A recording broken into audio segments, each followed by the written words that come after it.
Welcome to the Hospitality Maverick podcast with me, Michael Tingsar. We at Hospitality Mavericks are here to inspire leaders to create hot-centered and profitable businesses from the inside out, the kind that both employees and customers love and support.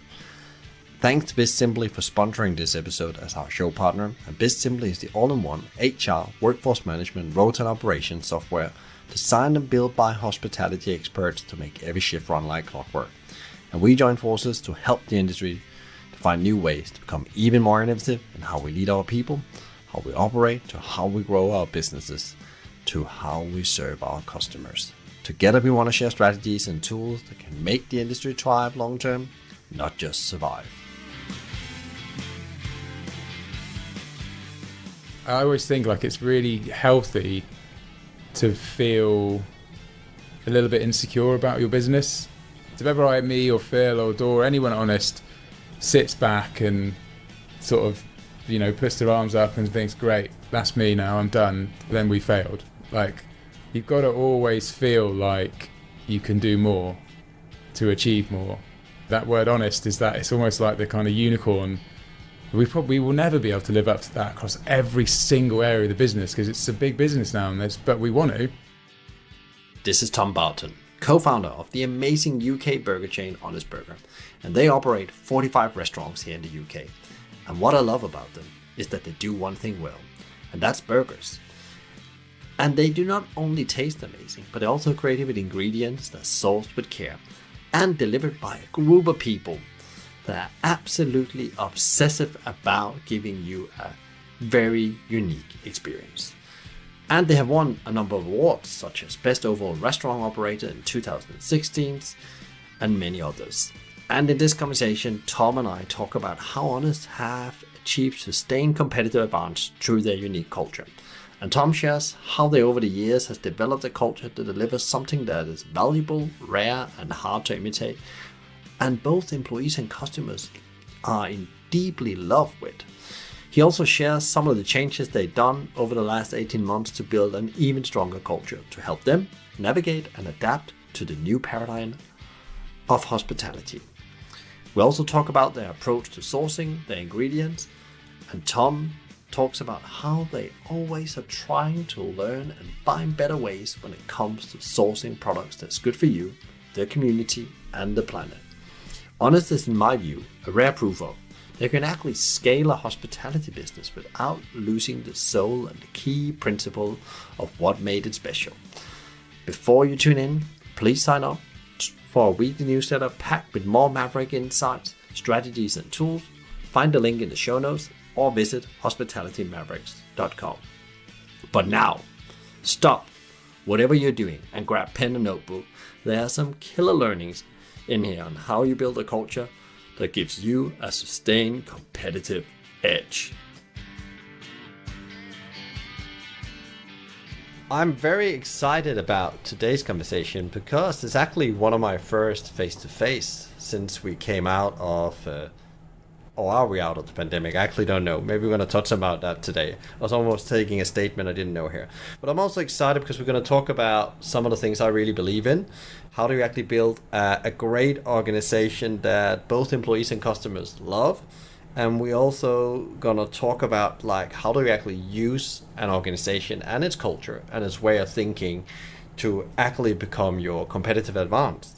And we're also going to talk about, how is hospitality's role when it comes to climate change and all the other challenges we have around the world, and how can we play part of it in a positive way? And I'm sure much more leadership lessons and so on. So it's a great pleasure to welcome you to the show, Tom. It's been a long waiting. I know. Thank you for having me, Michael. Like I said, lovely to be here in person and see lots of faces around as well. Nice busy hove we're at. Yeah, it's lovely. Yeah, it's great. And you're down in Brighton again, where in principle where it all started out. Literally, yeah, where Honest was conceived, down in Brighton. So yeah, I've got lots of fond memories here, and it's lovely. Sun shining. Yeah. Right by the water. Yeah, and it's a lovely day out there. And also, a lot has happened since, and and you had some very clear ideas about where you want to head with this when you started out. But I wanted to start with a different question. Is that how do you actually build a company that customers and employees love and support so much, like your business? Like people are raving on it about internally and externally. I think there's got to be a element of, you got to do what feels right to you. And fortunately, it was me, Phil, and Dorian when we founded Honest. That was a huge part of our business. We did things, we played to our own strengths. So we created a business that we would want to go eat in, that we would feel proud to go and eat in, that we would love to bring our friends to and our family and give them a meal and know that if we did everything right, they would love it. So there was nothing inauthentic about the brand. We really wanted to just do what felt right to us. And I think that's where some brands can go wrong, is they can be too focused on a trend or something fashionable or something that doesn't quite sit right with them, but they think it sits right with a potential customer. So they can deviate away from their own kind of true soul in the brand. But for us, it was very much, for Phil and I, when we started the business, before Honest Burgers, it was actually Honest Eating Co. And we didn't know anything then. Really, I was fresh out of uni. We just wanted to make good food. That was it, and we did it out of a tent. And good food and burgers of all things have such a emotive sort of sensibility about them. My view is because you eat them with your hands, you feel instantly more connected to things you eat with your hands than you do, a kind of fine dining experience, which is, there's a completely different thing altogether. But you eat something with your hands, you get stuck in, you feel quite connected to it. And when we did our burgers, we just wanted it to taste great and just be really good quality ingredients, nothing that we would not be proud to show our customers. And we've tried to stay completely true to that 10 years on. Did you have the vision for, at some point you found out it's burgers? Because I love the thing you said, eating with your hands. That's quite a powerful thing, and actually sharing, if you're even sharing it with other people, like, eating and sharing things with your hands is like, it's known all over the world. There's very few in the world actually eat with cutlery, if you start thinking about from a food tradition. But that's a different conversation, coming back to how you build a business like that. Did you know that you wanted to develop it very soon on the journey into, a business, a chain of now your 45 restaurants across the UK? I think I would say absolutely not. No, we thought when Phil and I started, we had $5,000 between us, so not a huge amount of money to set up a business. We never thought about restaurants. We were very much gunning for the festival kind of street food, and this was 12 years ago, so the street food kind of revolution was in its real early infancy stage.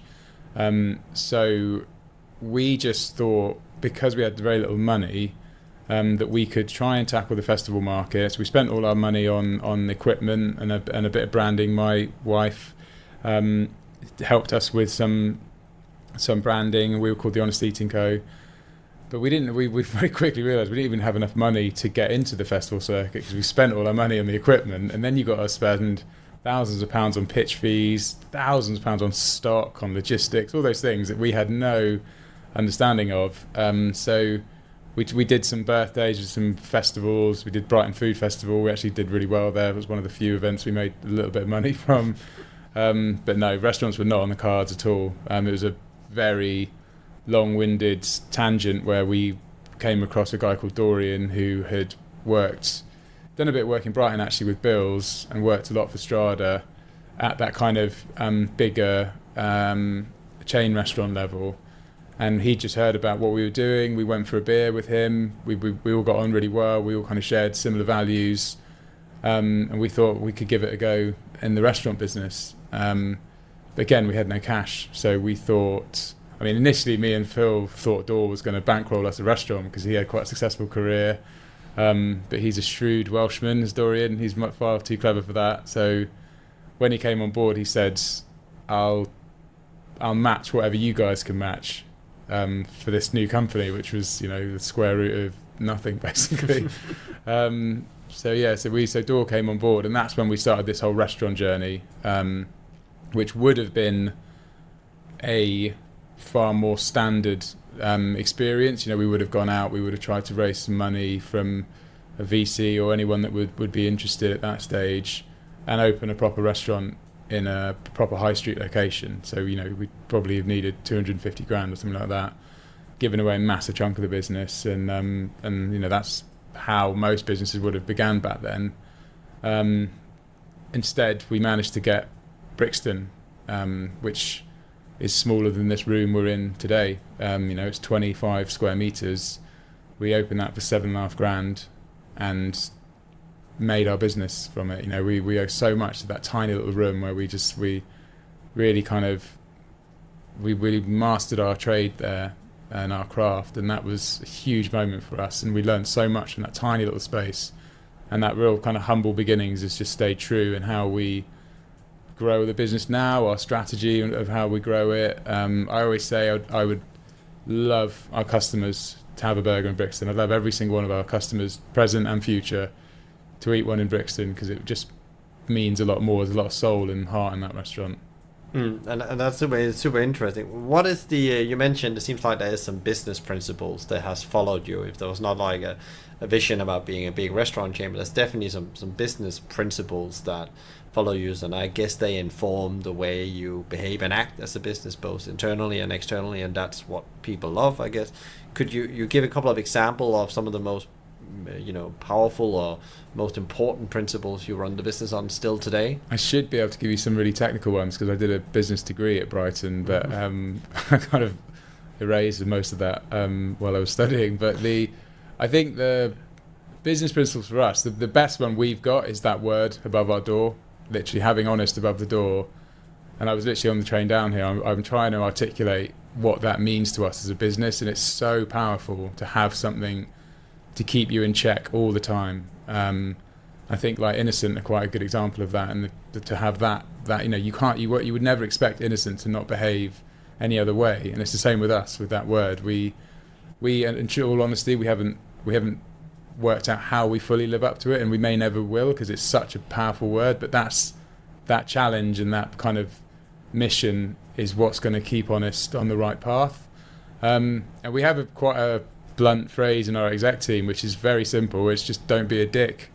Which you'd be amazed how many businesses don't adhere to that. We like to treat our people like human beings with the right level of respect that you would give a human being. We don't want robots. We don't want a million service steps, which is what so many big businesses have learned to love, is these, almost like a shackle that you give to your people. And most people go into hospitality, they're full of energy and charisma and personality, and they love, engaging with people. And then they start work and you whack these handcuffs on them, and it's like, follow the 15-step program, and it just doesn't work. So we worked in hospitality, all of us, for varying amounts of time, but we'd all been disenfranchised by it a lot, and just thought there's an easier way, and a lot of that is just ripping it up really and starting from scratch in a way more simplistic view, and giving people that work for us respect to be themselves, and let them make mistakes. We always say, it's not a mistake unless you've made it twice. Own your mistakes, don't shy away from them. But yeah, the biggest lesson for us is that word. That keeps us really on track. And if we go against it, and we have done in the past, if we do, we look back, we resolve the areas that we've messed up on, and we move forward with it. So it's really good to have that kind of constant reminder that what kind of business you want to be.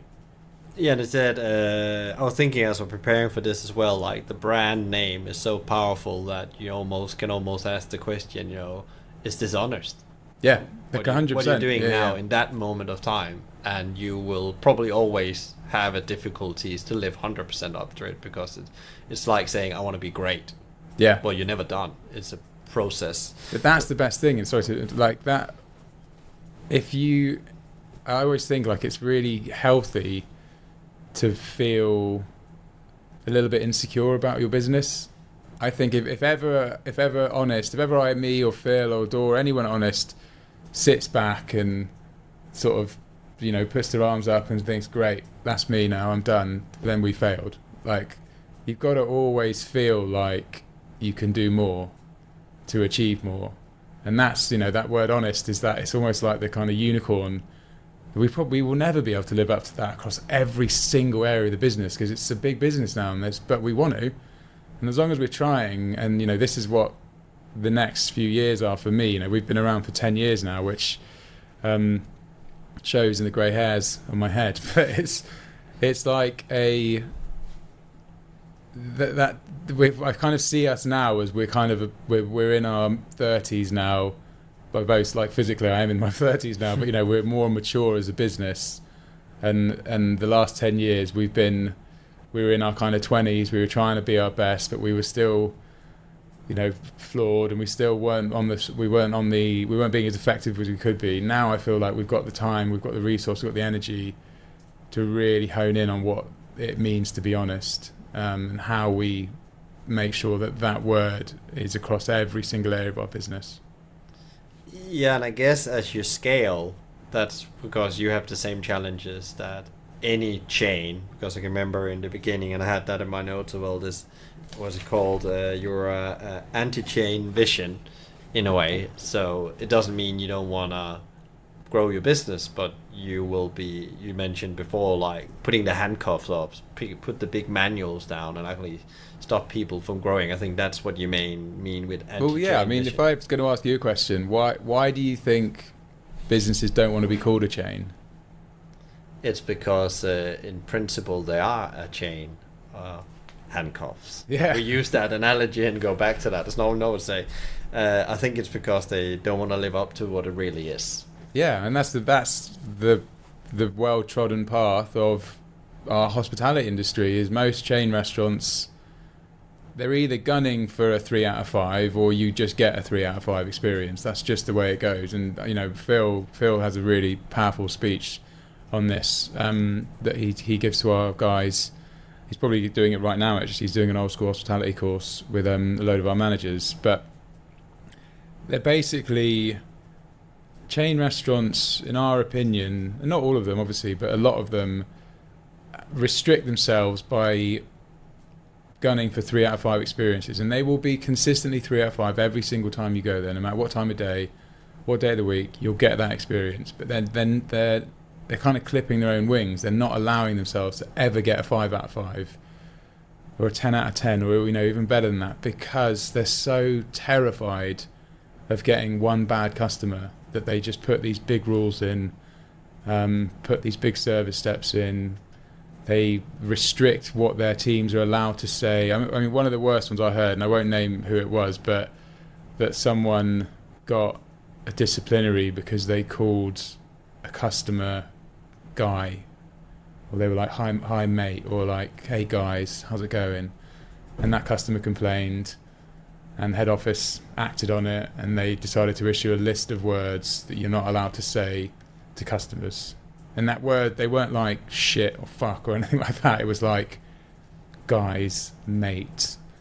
And it was like, if I work for a business in hospitality and I get given a list of words I'm not allowed to say, I literally feel like I'm 10 years old. I feel like you're at school.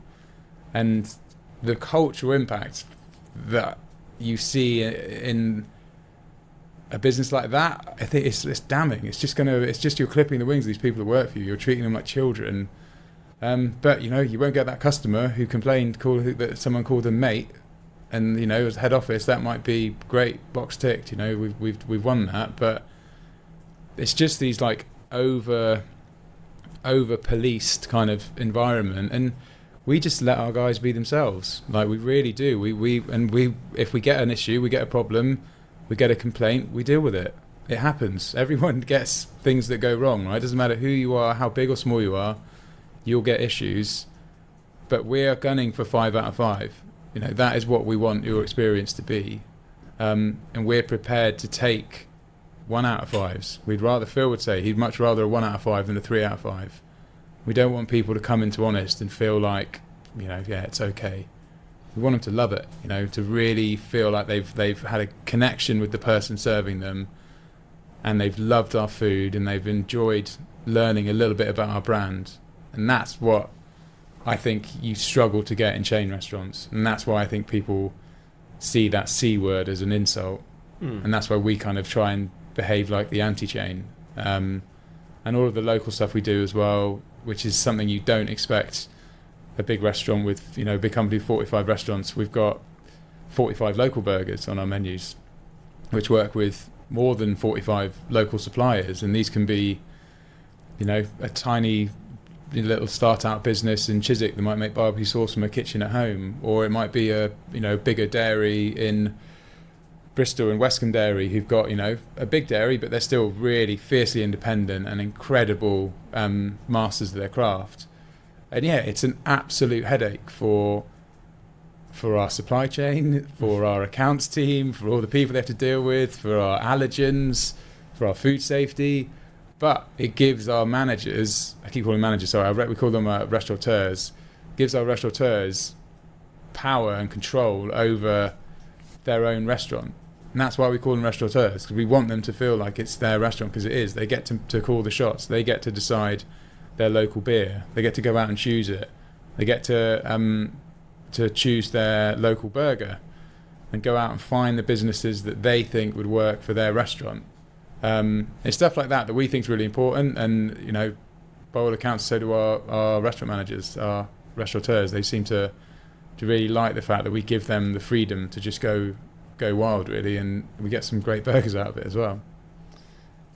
I made a note before because you said something that was really interesting. I thought that you talked about the way you actually, you know, you communicate to people and how you treat people, and you said in a way that is an overwhelming part of the industry where you have the parent-child relationship with employees, and we can come back to the staffing crisis in a moment, where I think that's one of the reasons. And there's, you know, you talk parent in a way, and that's what you in a way say, that actually we can never create a psychological safe and exciting workplace before we actually meet our people at the same place where they are and actually just treat them as grown-ups. Exactly. I mean, Brian and Phil. Brian's our ops director. And he's had, you know, a career with sort of Wagamamas and Nando's, and he's a great guy, and he's really revolutionised the way we work as a business, because the old school way, we call it the Christmas tree model, where it's like, you know, CEO at the top, and you kind of filter all the way down, and you've got all these different levels of management, and they're all there to effectively protect head office from, you know, making a mistake. And they've got all these different levels and area managers and blah, blah, blah, and you keep going down. And ultimately, if you're a general manager or a, you know, restaurateur, as we call them, you feel like you're being babysat. And that whole system is there to make sure that the lowest 10% of your business is okay. And doesn't make a mistake. And you're always going to have the lowest 10% of any business, right? Whether it's people who've just started or people who just aren't very good at their job. And that's just the way the world is. But that whole model is there to protect them. And it's at the expense of the top 10% or the top 20 or the top 30% of people who could be thriving in a better environment when they're given freedom to go out and run their restaurant the way they want to. And now obviously we are a restaurant that has consistency across our business, and if a restaurateur decides they want to put a pizza on the menu, we're obviously going to have a conversation with them, but they wouldn't do that. Right? They're not idiots. They know, you know, if they want to put a £5 burger on the menu and buy their meat from a local butcher, they know that's not going to happen. So, you know, it is a bit of a step into the unknown in terms of just giving our guys freedom, but we're prepared to tackle issues when they come along, have grown-up conversations, and find a resolution to that. And it's so interesting also because you were catching yourself before in the words you were using. You went, oh no, they're not managers, because we are so, you know, we went to business school, and I've been through, and I worked at McDonald's, and we have these, you know, top-down industrial language, command and control, managers, and responsibility, accountability, all those words. So words is also very powerful. I can see what you do as well, what I think is very interesting is the way you try to communicate both internally and externally. You're very aware about the words you use, because words are very powerful. They have deep meanings, Yeah, hugely. Like I said, on the way down here, I was typing up this, I don't even know what to call it, but it's kind of a bit of a, I don't know, maybe even like a monologue's the right word. I don't even know, I'm not 100% sure I know what that word means, so probably not, but it's... Manifesto? Yeah, I didn't want to say it sounds really wanky, but it is this kind of, how do we live up to the word honest? And I find it hilarious because I kind of do a lot of our copywriting at Honest.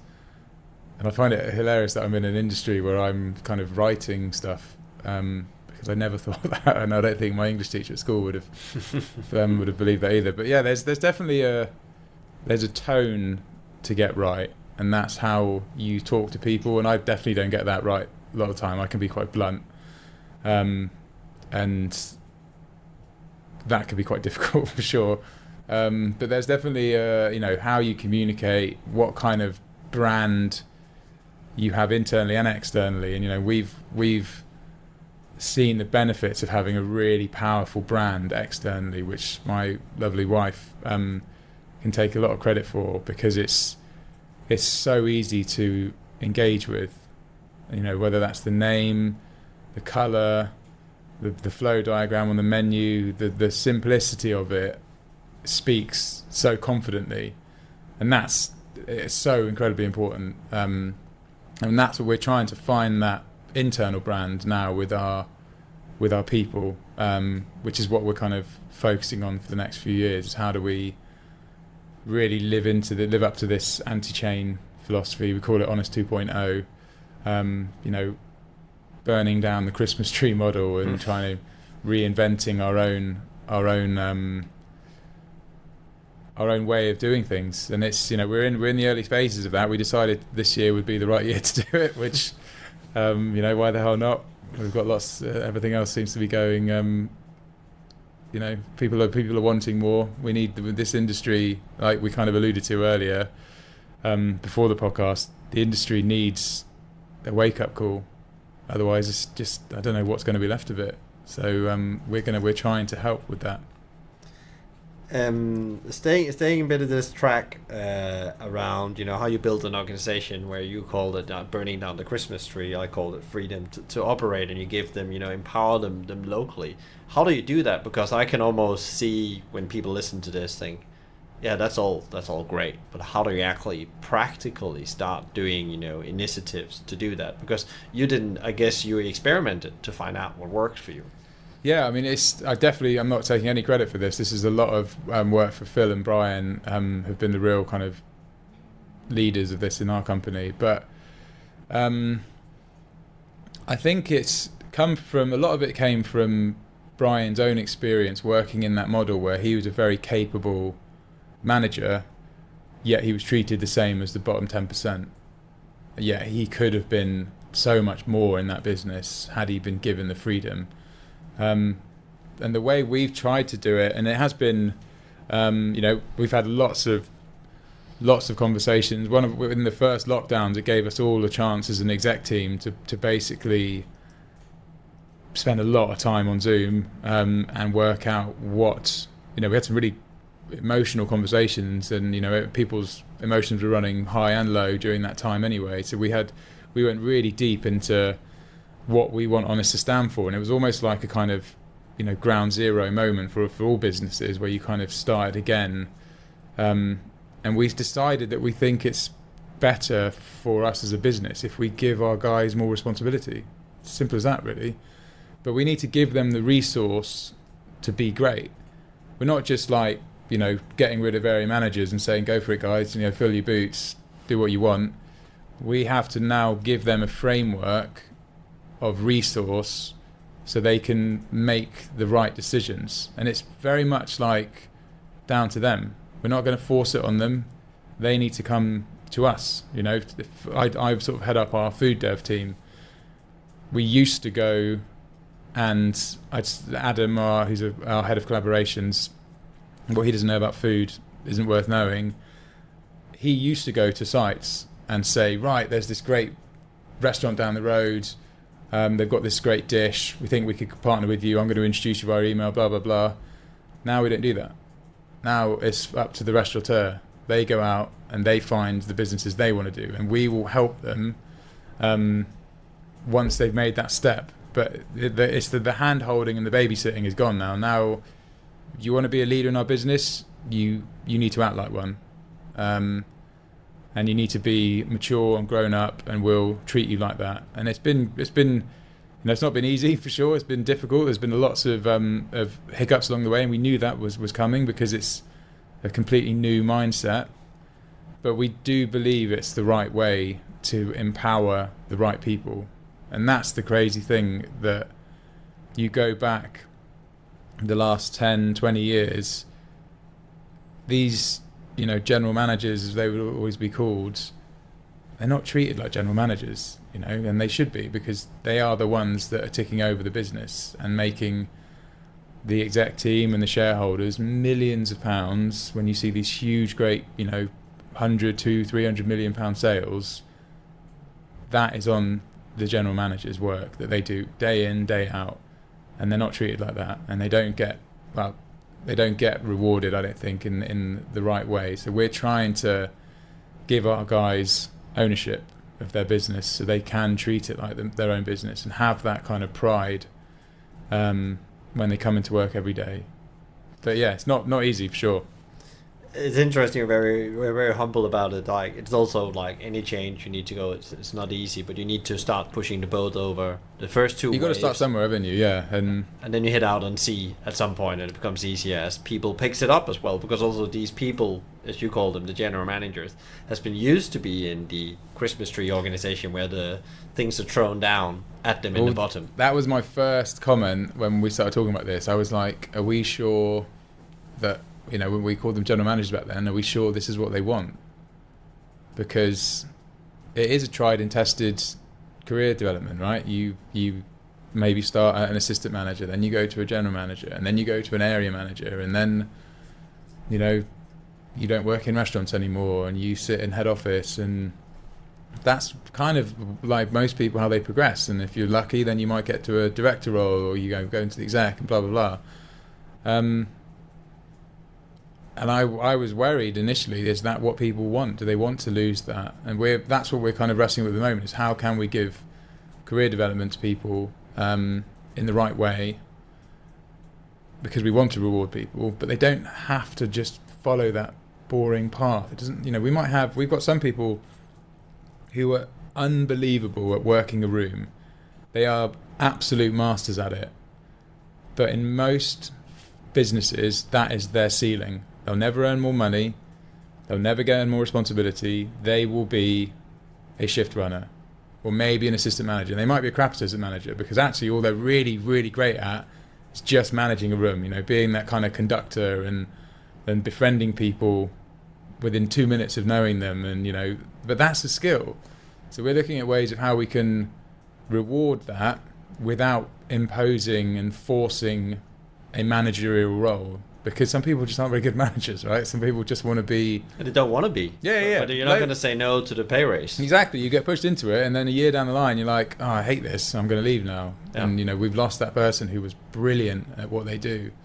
So, yeah, there's tons. I do feel like I'm bastardizing it a bit, because it's very much Phil and Brian's role. But that's where our head's at, in terms of we want to just look at it through a fresh lens, because... if the last 10 years has taught us anything, the industry needs to adapt. And the last 2 years has taught us anything, the industry really does need to adapt.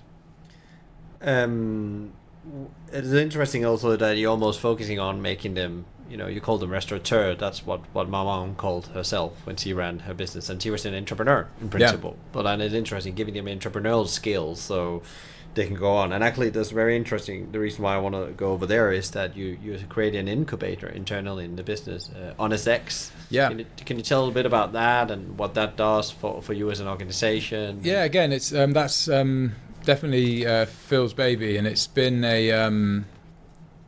something that's kind of in its sort of early development stage at the moment. But one part of that, it's kind of like where we would put projects that innovate within Honest.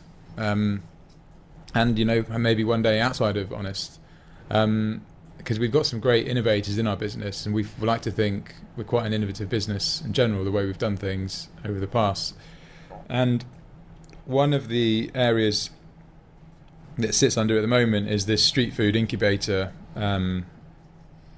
which is effectively, we feel like over the past few years we've had lots of people come work for us who said they came to work for Honest because they wanted to learn how to set up a business, and they wanted to see how me and Phil had done it, and maybe learn from some of the things we'd done, get some expertise, and then go off and do their own thing, which I absolutely love, that people have that connection to us.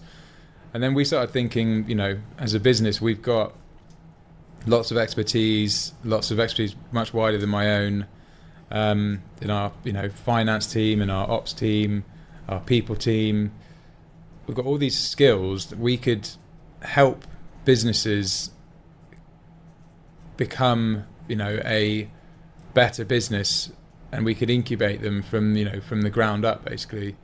So this is what we've started. We've got a site. We've got this collaboration with Backyard Cinema down in Wandsworth, where we've got we serve burgers out there, and there's also a little street food pitch that we've set up, and we're basically asking our guys who work for Honest to pitch their concept to us, and we've got one a guy who's worked for us for a while now called James Moody, who's doing a gravy business that we've been working with him for a few months now, and he's out there kind of honing his craft, working out how he can create a consistent, delicious menu, and trialing it on us, and we're giving him feedback, and we help him he can use our prep kitchen to develop his recipes and all this kind of stuff, and it's going well. It's James has got a great energy about him, and we're going to try and help him, as kind of any way we can. But the idea is, we want to give people a platform to start their own business and hopefully allow them to make less mistakes than we did. And that's super exciting, because a lot of people in hospitality actually, have a dream of setting up their own business, but often it's the skills they can learn in a safe place. Yeah. Because often you come out and it's like jumping into deep water, and often it goes really wrong the first one, and then you need a lot of energy to try on the second one. A lot of courage to bounce back, and that's I feel for anyone that sets up a business outside of their 20s, because for me in my 20s I thought I could do anything. I was like, when we set up Honest, I honestly don't think I ever thought for 1 second that it would fail. We just did it, and we didn't think 2 days in advance. We were thinking, like, we were in the moment so deeply that we just always thought it was going to work. And it's that kind of sort of near on arrogance of a 24-year-old that you just plow ahead with it. Whereas now you'd just constantly be thinking, what's the problems, what have you thought of, what could go wrong. I guess that's also an advantage that you are, I called it a bit naive in my 20s as well. Massively. You just hit on it and you learn something. Because arrogance of youth, isn't it? Yeah, arrogance of youth, you could call it as well, yeah. And another thing I noticed, because we talked a bit about culture and how do you attract and retain people that's interested in how you run a business. People come to you for that, and they probably stay for long as well compared to the average hospitality. But I saw you're also doing like these things of gathering people. Are you having the Honest Fest coming up soon? Yeah. And I guess that's also something where people build relationships, and it's just a different thing. It seems a bit more than just a party, but yeah, we've done the the historical get-togethers that generally just descend into chaos, and it's just a 2-day piss up basically. We've done them. They're fun, but you don't really get anything from them. And it was very much our people director Chantal, when she came on, she was like, these can be so much more. They can really heal things. When you get people together, you have great conversations, and then you can get pissed and have fun. That should be part of it, because we work in a high stress environment. So we did our first one was Camp Honest a couple of years ago, where it was a meeting for all of our restaurateurs, and our leaders, and we wanted to get more out of it. And it was incredible, and it was really emotional. And there's lots of people, lots of tears, lots of really, really meaningful conversations. And it was really emotional for me as a founder of the business to see what it had become, and quite powerful. And I really enjoyed it. And I know that a lot of our managers kind of walked away and they felt like it had been a really meaningful moment. And so Honest Fest is that again, but bigger and wider, and every one of the companies invited. And we just think now more than ever, we need that, and it's a big investment for us as a company now. We're closing the restaurants for a day.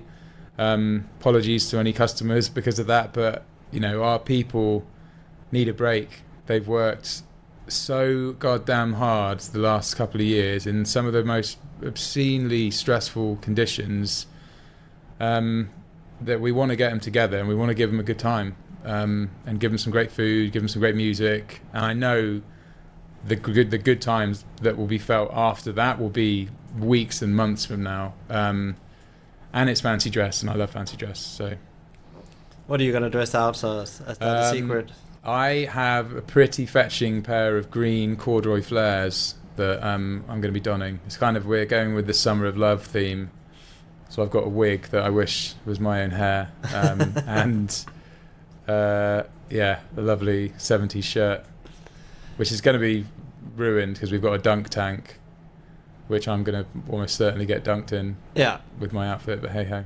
Yeah, well, also because you're the founder, so yes, it's obvious, or one of the co-founders. Taking it from you're building this incredible environment where you're working hard to hit 5 every day, you're on this progress.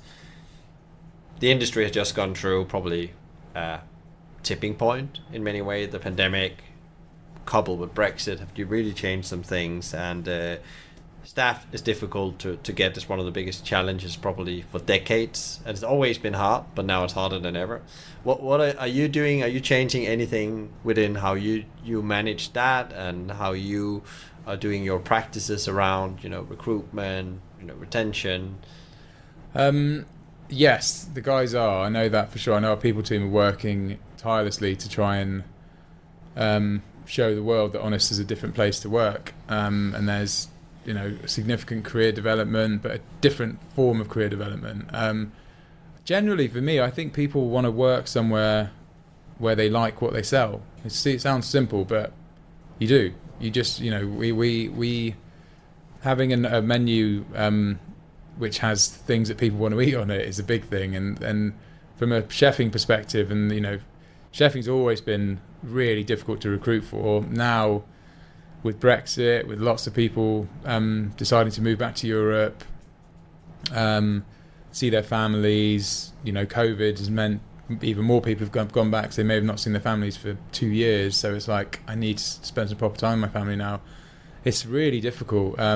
Lots of people are throwing money at the problem, which is hard because it's very short term. It's bound to impact customers eventually because it's just rising all these price bands. And pay bands, which is eventually going to just mean people have to start charging more for food. So yeah, it's this pretty sort of Wild West out there at the moment. We're very conscious of not doing anything knee-jerk, Honest. We like to try and be very reasoned and calm about our decisions. But doing things, trying to give our guys a bit of passion and pride in what they do. We like to think that our chefs are working with real food when they work with us. I'm definitely going to sort of focus more on the chefing side of your question, just because that's more my area. And we've got a post going out hopefully today, which we're going to basically show our customers that because we're working with new season potatoes, our chips are a bit smaller. Because of the weather we've had recently, the potatoes coming out of the ground now are just a bit smaller than they would have been the years before, because of the variety, because of the weather, because of the time we've dug them out of the ground. It's things like that I love. I don't mind if we get a complaint. Our customer says, "Oh, your chips are tiny." I'm like, they're real potatoes. We work with real ingredients. it's the time of year.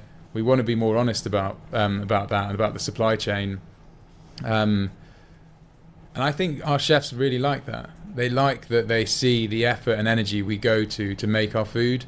And when they phone our main supplier, which is our own prep kitchen, they're talking to a colleague. And I know that they like how much energy and effort we go to, because they feel like they're on that journey as well. You know, it's not just phoning a third party and buying a product that you can buy in 10,000 other restaurants around the country is ours. And that for me is so important. If you want to work in food, you want to work with proper food, not something that you can just buy from Booker's or, you know, a cash and carry kind of vibe.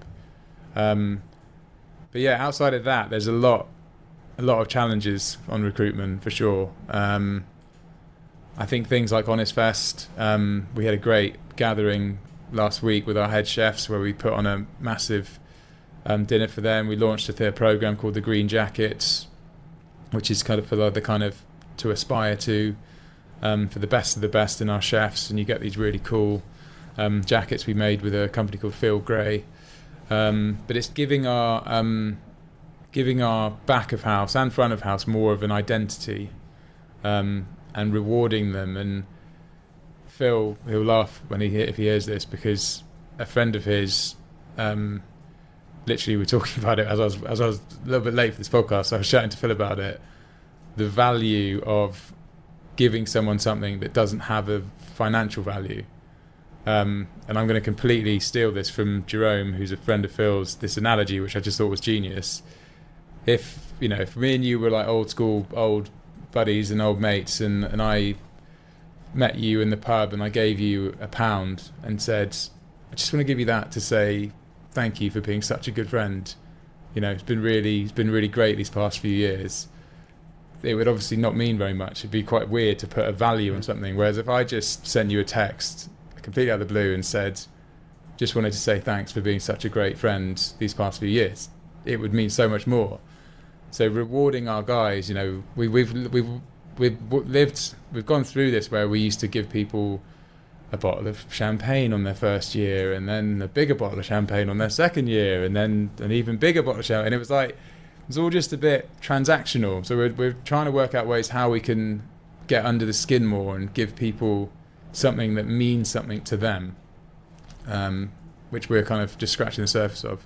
Yeah, and you know, this could be a very deep conversation about, you know, identity, because, you know, I think a lot of the staffing crisis, in my view, it's not all of it. Some of it is like people have they find out I don't have an identity. They maybe haven't theoretically in their mind, is that there's something that doesn't serve me. That identity doesn't serve me anymore, the one I had in the past. Yeah, I don't get a better human. And I think like what we need to understand in business is that how do we actually make people better humans when they come into our business, and how do we help them with that? And of course there needs to be a salary that meets a certain level, because we all need to pay there's our bills. like a hygiene factor to it. But I think that's why there's such a mass exodus of people in hospitality, because they don't feel valued.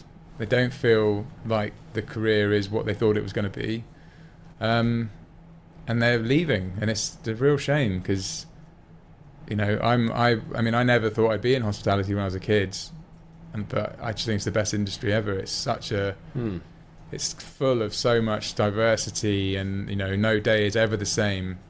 You could work 1,000 years in hospitality, you'll never get a day exactly the same. You meet amazing people. You know, for me, food is the kind of pillar of my life. To get to work with proper food on a daily basis is amazing as well. And, you know, anyone that's worked in the kitchen knows they're a very unique place to be.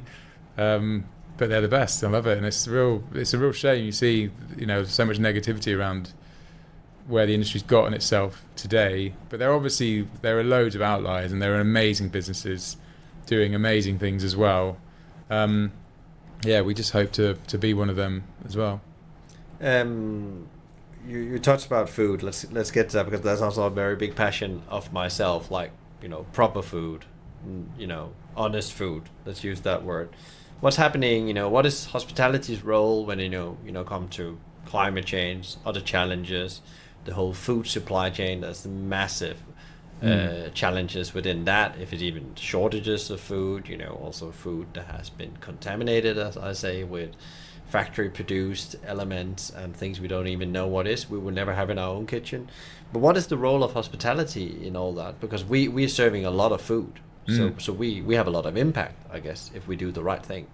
Yeah, I think we discussed it earlier before the podcast. I think you summed it up really nicely. Like it's a Pandora's box at the moment, and no one wants to open it because they're terrified of what they're going to find. And you see, the majority of people, and whether that's restaurant food or retail in your supermarket, the majority, and I would hazard a guess, maybe it's as high as say 99% of people have no idea how their food has actually gotten to their plate. And in some ways the carnage and destruction it's caused along the way to get there, and I kind of forgive customers for I kind of forgive people who buy their food from supermarket they're never going to get that detail in how that steak got to that packet or how that cauliflower got to that aisle. I get that because it's almost impossible, and you're never going to get that level of detail from most supermarkets. But in restaurants, I think we should have a better understanding of where our food comes from. Big businesses need to be better at sourcing better food, because it can have a huge impact. Like we're seeing, literally, right now we're seeing the impact of climate change right in front of our eyes, and it's pretty terrifying. And I think the problem's so big that it's so much easier to just bury your head in the sand and forget about it. But that's obviously not gonna fly for much longer. So I think all restaurants have a far greater responsibility to try and source direct. I think it's one of the main things. I think our system, certainly the meat supply chain, has been dominated by a few massive businesses that have enormous revenues. They promote quick, fast, intensive farming. They drive down prices with farmers. Intensive farming has been. I get why there is intensive farming, and I get why, after the war, why there was a serious shortage of food. But that's not that's sort of 70 years ago now. Like we shouldn't be behaving in the same way.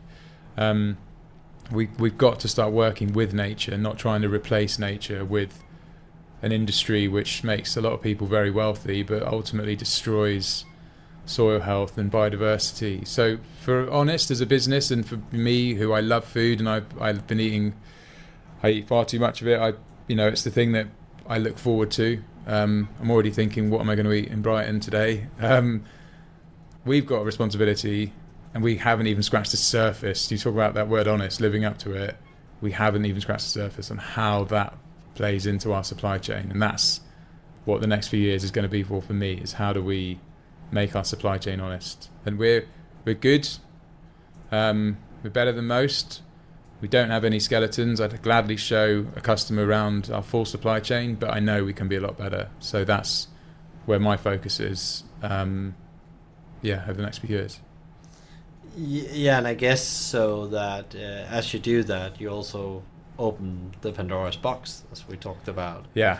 If you like it or not, there will be things you don't know, and I think that's the scary bit with supply chains. There are things you don't know what happens in the sixth link of that supply chain sometimes. Yeah, and I think if you take things at face value when it comes to food, you're probably being lied to. And it's really, sounds a bit extreme, but there are so many marketing terms that are schemed up to, do a slightly different grade of chicken, which is actually exactly the same, but you're going to charge more for it. And I always use the corn-fed. Everyone expects corn-fed chicken to be better, must be better welfare, because look at the packaging, it's really nice, and it's corn-fed. Oh, that's different.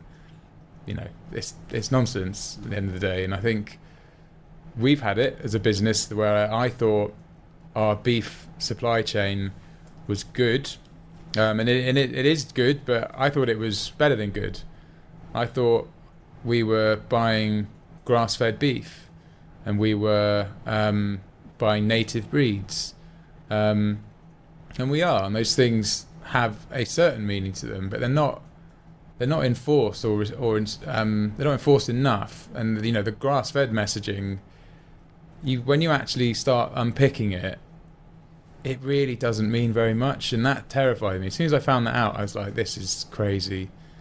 I need to be better than this, and I found out that there's no one going around when a farm or an abattoir or a butcher says this beef is grass-fed. There's no one going around checking. There's no DEFRA aren't walking around and auditing these farms and ensuring. No, the best I could find is 51% of a cow's life could be grass-fed, to be deemed grass-fed.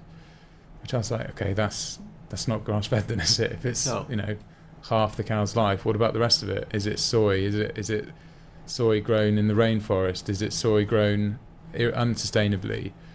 Which when you look at what I'm really passionate about now, when you look at like regenerative farming and you see what a closed loop system it is, just how brilliant a system it is, and then you look at how intensively reared cattle and intensively reared pigs and intensively reared chickens, and just how different those systems are, and how any benefit that animal could have had on its own little ecosystem, it's just been ripped out. But it's quick and it's cheap, and and that's what customers we've wanted all these years. And I look at a regenerative system, it just literally makes me quite emotional. And I've been to a few farms where I've seen these practices in place, and I'm like, I would have a conversation with anyone about this. Is got to be the way we have to start looking to try and combat climate change. I think we all need to eat less meat. Obviously, everyone knows that, and I think it's a lot of people are. But going vegan, in my humble and non-scientific opinion, there's serious downsides to that also. And I think the assumptions people make with vegan food, that firstly it's good for your body, is terrifying, because it's not. It just isn't. And most vegan plant-based meats are incredibly high in omega-6 fats, which are really high inflammatory ingredient. They're full of hyper-processed ingredients as well, which God knows we don't even know what damage they're doing. I'd love to know the real deep dive on the impact those ingredients are having on their own systems, considering there's 25 plus in most of these products, and they're all made around the world. They're all hyper-processed individually. They're all repacked, sent to another factory, probably in another country, and then turned into a burger, and then repacked, and then sent out. All these things, just most vegans that I've spoken to don't know that. They think that these are products made of vegetables out of the ground with a nice happy farmer in a lovely bit of countryside. I'm on a bit of a tangent now, but yeah, so I think, for me, when I see Honest as a bit of a platform to be able to try and promote things that, I'll say it kind of bluntly, things that I think are important. I guess that's the privilege I've got of being a co-founder of a business, and I'm trying to be as expertly as I can be on it. I see our business is going to be a beef business, and it can be a better beef business, and I think we can support farmers in the right way, doing the right kind of farming methods. And anyone listening who's interested in regenerative farming, it's fascinating. I won't go into all the details now because we probably could do another podcast on it. But yeah, that's a whole series. There's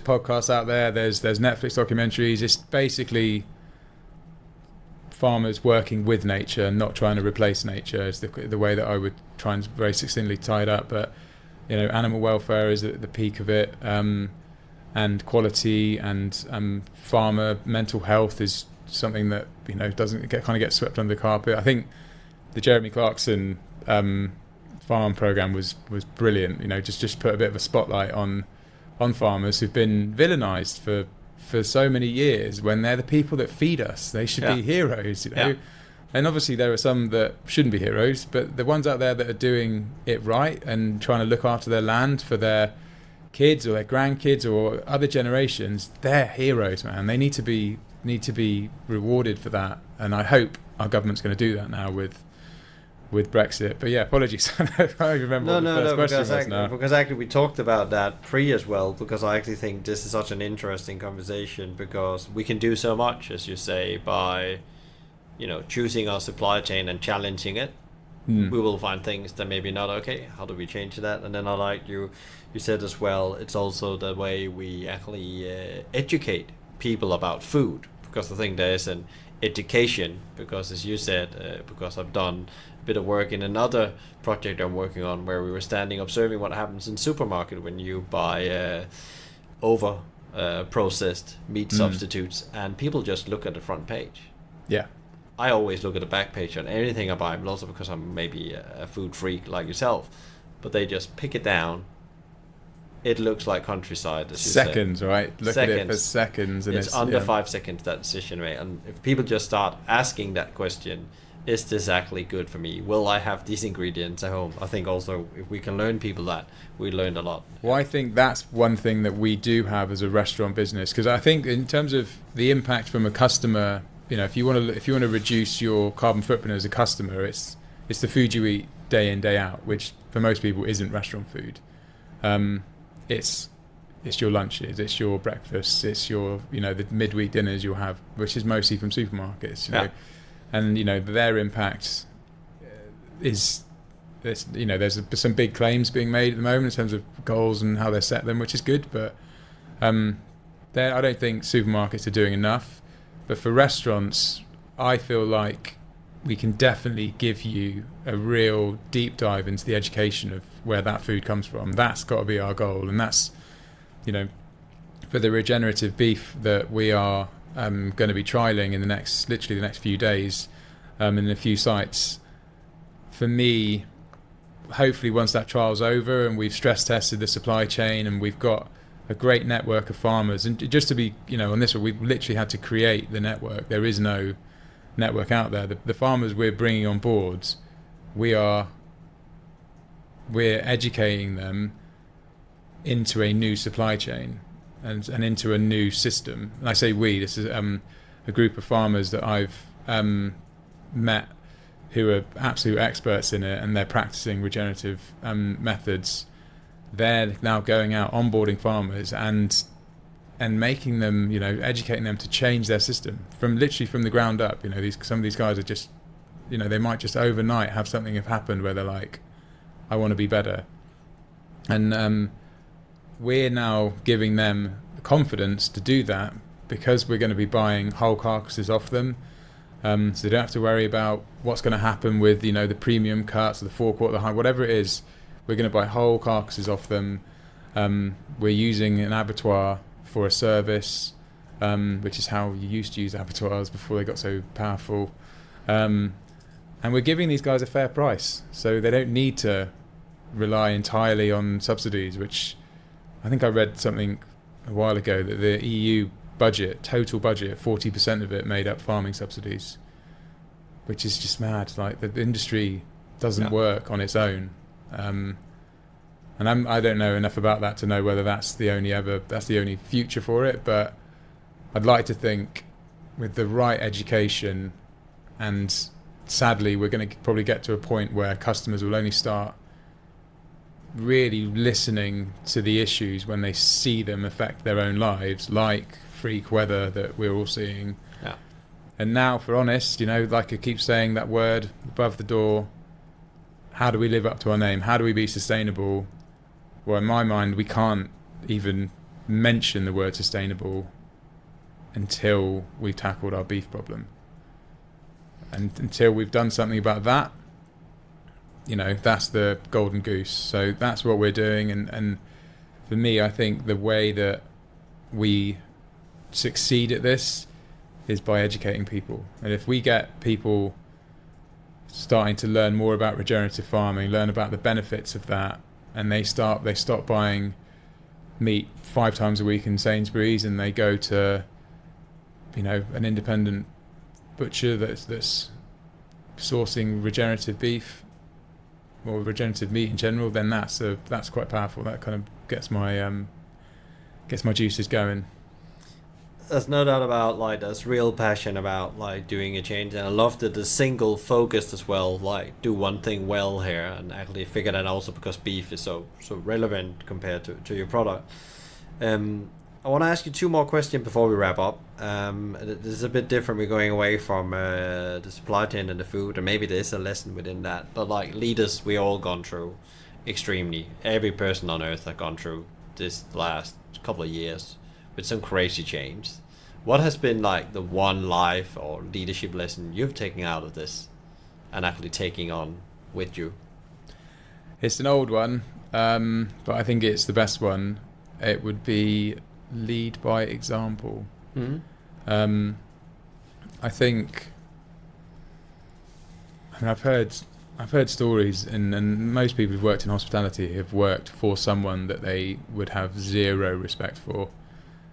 And I've heard stories of powerful business owners who you probably would have heard of, how they treat their people and how they swear at them or phone them up at middle of the night and have a massive go at them. That's not a leader. For me personally, it was when I decided to take my life a bit more seriously. When we started Honest, I was 24. We had a lot of success at a very young age. I drank too much, I partied too much. That the blurred lines can cross very easily in hospitality between drinking and there's a huge drug problem in our industry as well. For me, I decided, because of lots of reasons, to stop drinking and start taking care of myself, and that showed externally. And I remember seeing a few of our chefs who'd been with us for a few years do the same thing. And I remember that felt really cool when they, people who drinked and smoked a lot stopped, and they said, we did this because we saw the benefit it had on you. That meant a lot to me, and I felt like I was a leader who was impacting the people that work for us in a positive way. So yeah, I think it's an old one, but it definitely is powerful. If you lead by example, you're not a hypocrite, and you will give yourself a break. At the end of the day, you will get things wrong every now and again, but that's an important message. If you want to gain respect and credibility, that's the one. Yeah, it's Dalai Lama also call it, be the change you want to see in the world. That takes us to the last question, always on the podcast, is what is your top 3 advice? You've been setting some standards about what you guys are doing and what you're pursuing, the greatness, 5 out of 5. What is your advice to people out there, or leaders as well in the industry right now? I just don't even feel qualified enough to give advice to other leaders, but I think for me, if I can just say from my own learnings at Honest, for people who want to go into this industry, people who want to give something a go, you've got to do something that you're passionate about. And so many people I find out, that they're doing something because they see it's a trend or it's a fashion or it's a fad. You've got to have your heart in it. And the best businesses are created by people who really, really deeply, meaningfully love that thing. And I love burgers. I was going to say the F word then, and I've gone all this way without swearing, I don't think. Do something that you feel something for, because this will make the next 10, 20 years, if you're lucky, doing that a lot easier. And stop procrastinating. Like that, I literally have to tell myself that every single day. Everyone procrastinates every single day, and it kills me, and I do it all the time, and I really try and have the conversation with myself to just get on with it. And I think with businesses, I love speaking to people who've made that step. I struggle with people who haven't, but who have thought about it for years. I struggle with those people because, what are you waiting for? You're getting older, life's getting more stressful. You've got to just get on with it. And we made some howlers along the way, but we didn't procrastinate. We really just got stuck into it. What about the organization as Honest? Is there any learnings, advice you can take from that? If people want to set up a business, is like one thing they should do? So the organization of business, I think it's, again, an old one, but a goodie. You need to get people in that are way better than you at stuff. Don't be afraid of that. There's so many people at Honest who are so much better at so many things than I am. You shouldn't expect to be the best of everything. You need to be humble enough to find people that are better than you and give them the freedom to do what they need to do. And I think doing something on your own, I dread to think what Honest would have turned out as if it was just me, or if it was just Phil, or if it's just Dorian. Like, it wouldn't have happened. So don't do it on your own. Find someone that you trust. Not necessarily a best mate. I think that's always just a bit. You need someone like me and Phil. We're more like brothers than we are mates. You kind of transcended friendship, and that's what you need. But probably not your actual brother as well, because I think me and my brother would kill each other for the business. That'll be the same here in my family dynamics. Tom, absolutely amazing. Thank you so much for coming on and sharing that. There's so many episodes more we could do on regenerative farming. We could do a whole series on culture as well. It's some big questions we talked about. I think we went really well around it. So thank you for your time and your honesty. And I send you and the team and everybody around you like the power and energy to go through the next period, whatever that looks like. Yeah, who knows? Thanks for having me. I've really enjoyed it. Thank you so much, Tom, for your great insights on how to build a business both employees and customers love and support, and also for sharing your knowledge around regenerative farming. I would recommend you now to sit down with pen and paper and ask yourself, what is the one thing we can start tomorrow to build an organization that both employees and customers love to be part of? To get further inspiration on how to build an organization that uses culture as its competitive edge, tune in to episode 77 with Nicole Antonio Gatson, who is the founder of Banana Pepper HR, on leading with care. And if you enjoyed today's conversation, please share, rate, review, or subscribe to one of our channels. A big thank you to BizSimply for supporting us, bringing great insights, strategies, and tools to help the industry thrive, not just survive. Check them out at bizsimply.com or on the social at bizsimply or bizsimplyhq. You can also email them directly on advice@bizsimply.com. A big thank you to Fina Charlton, who is the show producer and editor from the Podcast Collective. Tune in next time for another interview, and in the meantime, find out more about us and subscribe to our newsletter and download free leadership tools at hospitalitymavericks.com.